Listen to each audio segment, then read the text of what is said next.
रोज आम्ही देवाची इच्छा आमच्या जीवनामध्ये काय आहे हे समजून घ्यावी, ही देवाची इच्छा आहे. पवित्र शास्त्रामध्ये नीतिसूत्र याचा 18वा अध्याय आणि त्याच्या 21व्या वचनामध्ये असं लिहिलेलं आहे, जीवेच्या हाती मृत्यू आणि जीवन आहेत, तिचे आवड धरणारे तिचे फळ भोगितात. आपल्या जीवनामध्ये आम्ही आमच्या जीवेच्या द्वारे नेहमी जीवनाच्या गोष्टी बोलाव्यात, मृत्यूच्या नाही.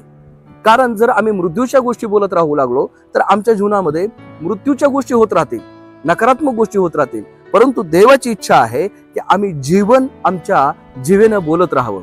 या आपण आजच्या दिवसामध्ये ही प्रार्थना करूया की प्रभू माझ्या जीवेच्या द्वारे जीवनाच्या गोष्टी मला बोलता याव्यात. येशूच्या नावामध्ये आम्ही प्रार्थना करतो पित्या की आमच्या जीवनामध्ये आम्ही जीवेच्या द्वारे जीवनाच्या गोष्टी बोलाव्यात. या प्रकारचं कार्य तो हो दे, या प्रकारचं सामर्थ्य आमच्यामध्ये तू दे. येशूच्या नावाने प्रार्थना केली म्हणून तू आहे. आमेन. आपण या प्रकारचे देवाची इच्छा पवित्र शास्त्रातून आमच्या जीवनासाठी काय आहे हे रोज ऐकत राहूया आणि या प्रकारे आमचं जीवन आम्ही आशीर्वादित करून घेऊया. देव बाप आपल्या सर्वांना आशीर्वादित करू. आमेन.